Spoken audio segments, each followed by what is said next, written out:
It's time now to get reaction to what we've heard tonight from Republican Senator Rand Paul of Kentucky. Senator, thanks for coming in. Good to be here. Your thoughts of the president's address? You know, I was kind of underwhelmed. I mean, to hear him talk about the state of the economy, you'd think, well, gosh, there's not 20 million people still out of work. You know, out of work, underemployed, can't get a job, quit looking for a job.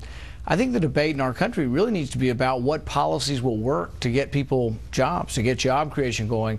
And I think I heard more of the same that's maybe not gotten or made the problem any better. What about this call for executive actions as opposed to, if Congress doesn't act on these items, that he's going to move on his own? You know, I guess I get sort of a feeling that we're being given a threat or a certain sense of arrogance that, you know, it's sort of my way or the highway.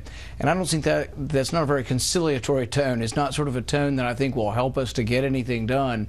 I personally think there are things we could agree on. Like what? Well, Republicans and Democrats probably agree on like 2 out of 10 issues. Let's work on the 1 or 2 out of 10. One issue that we could work on, he did briefly mention, and this would be repatriation. Profit earned overseas by American companies, let it come back at a low rate, 5% instead of 35%.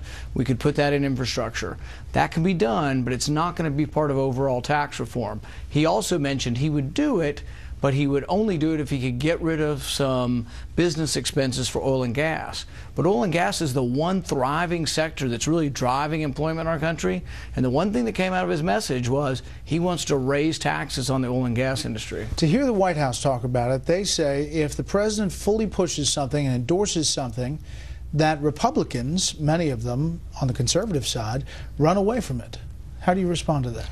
Democracy is messy. Legislation is messy. It's always been that way. And if he wants to pass something, he needs to come and talk to us. I'm one. While I am a partisan, I am a Republican, I am conservative. I've told the president to his face at the White House, I will work with you.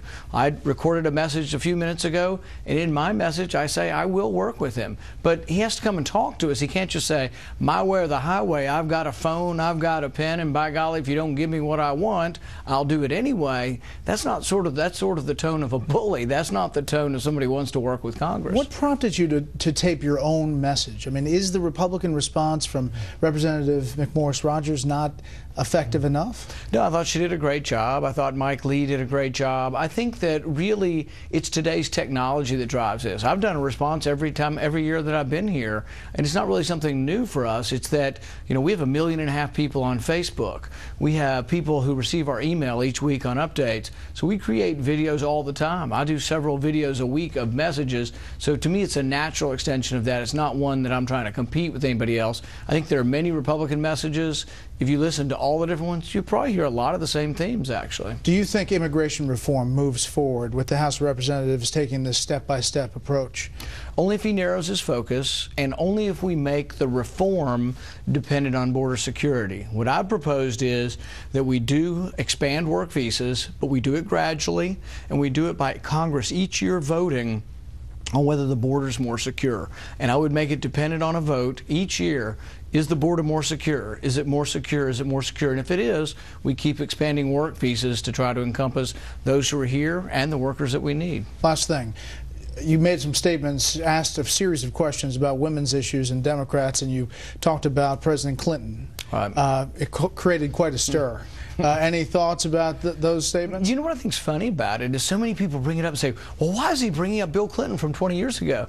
Well, because people asked me the question. I didn't bring it up. They asked my wife the question, then they asked me the question, and I'm a smart husband. If you got to stand up for your wife, you better stand up for your wife. But really, I think while there was a huge amount of media attention towards Bill Clinton and his affairs, this wasn't an affair. This was a workplace sexual harassment, and the Democrats want to be all high and mighty like they're the party that championed women.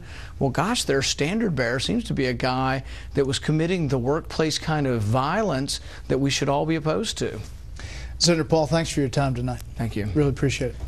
Let's find out what America thinks of the State of the Union address. Shannon Bream is here with the Bing Pulse. Hi, Shannon. Hey, Brett. Well, let's talk about where we saw some of the greatest intensity of the night, the time when the most amount of votes were registering. Not surprisingly, one of those moments came when the president mentioned the new health care law. But what might surprise some is that across the board, Republicans, Democrats, and independents dialed way back on their approval for what the president was saying when it came to that topic.